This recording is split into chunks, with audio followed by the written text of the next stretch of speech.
रात के 10 बज रहे हैं। मैं हैदर अली, ग्राम पंचायत राजगुरही,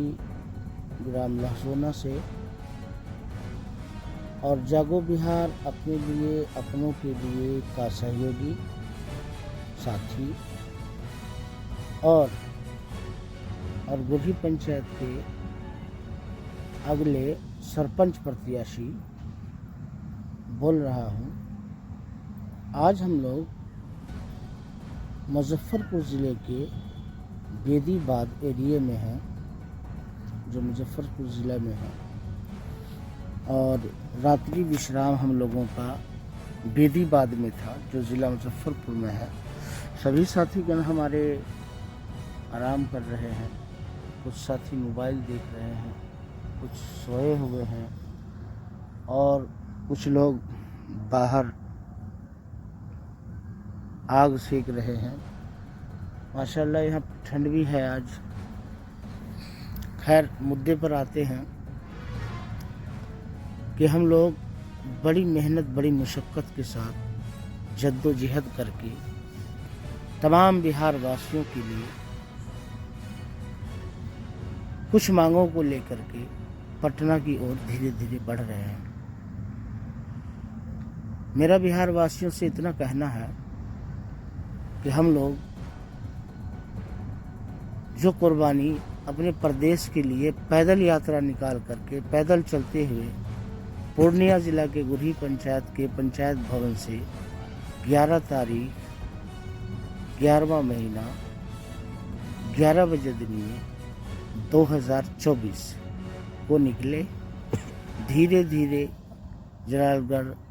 अररिया, फारबिसगंज, मधुबनी, दरभंगा के रास्ते होते हुए आज मुजफ्फरपुर बेदीबाद पहुँचे हैं। ये मेहनत जो हम लोगों ने पैदल चलकर की, इसका सिर्फ ये अर्थ था कि पैदल चलने में हम लोगों को लगभग 14-15 दिन लगेंगे, और इस 14-15 दिनों में लगभग बहुत सारे लोग जान जाएंगे कि हम लोग पटना जा रहे हैं, और हम लोगों के सहयोग के लिए 24 तारीख की शाम तक हर हाल में पटना पहुंचेंगे। तो मेरे भाइयों, दोस्तों और मेरे प्रदेशवासियों, आप लोगों से इतनी गुजारिश है, रिक्वेस्ट है मेरी कि हम लोगों की ये कुर्बानी ज़ाय ना हो, बेकार ना हो। जो हम लोगों ने प्रदेश के लिए ये कदम उठाया है, अपने प्रदेश के लिए, तो तमाम बिहार वासियों से अनुरोध है, ख़ास तौर से प्रत्याशियों, प्रेजेंट जो अभी मुखिया हैं, हमारे प्रतिनिधि हैं, जो आने वाले समय में इलेक्शन लड़ना चाहते हैं, सभी से मेरा अनुरोध है कि अपने संगी साथियों, समर्थकों को लेकर, हम पैदल जा रहे हैं, आप लोग बस से ही सही, कम से कम 25 तारीख को हर हाल में आप लोग पटना ज़रूर आएँ। दूसरी बात, मेरी एक सोच है कि मान के चलिए इतने सारे जन हम लोग पटना जा रहे हैं, अगर हमारी मांगें सरकार मान लेती है, मान के चलिए एक ही मांग पूरी होती है। हम लोगों ने 11 मांग रखी है, जिसमें कि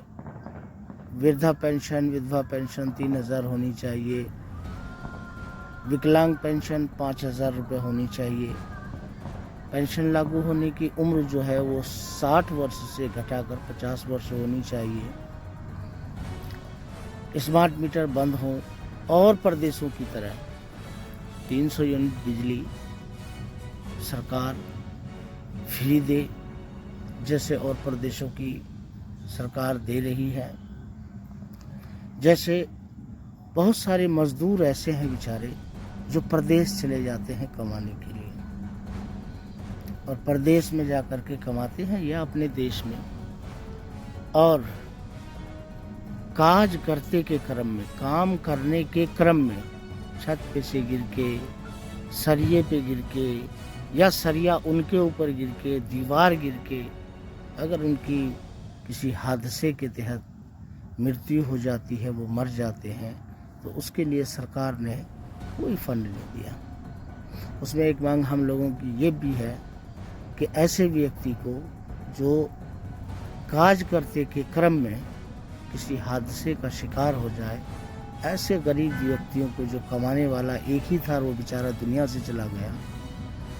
उसके लिए सरकार कुछ सोचे और 15 लाख रुपए तक उसको सहायता राशि दे, जिससे उसके परिवार को आर्थिक तंगी का सामना न करना पड़े और अपना जीवन यापन कर सके। इसी प्रकार हम लोगों की मांग है, जो किसान पहले कर्ज ले चुके हैं, कर्ज में डूबे पड़े हैं, खेती इतनी अच्छी होती नहीं है, कभी बाढ़ आ जाती है तो कभी सूखा पड़ जाता है, पानी पटाने में पेट्रोल डीजल बहुत महंगे हो गए हैं, लोगों को बड़ी परेशानी, इतनी मतलब खेती नहीं हो पाती जितनी लोग पूंजी लगा देते हैं,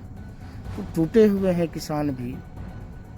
तो हमारा एक मुद्दा ये भी है, लेकर जा रहे हैं कि भाई किसानों के जो है पुराने ऋण माफ़ कर नए ऋण दिए जाएं, ताकि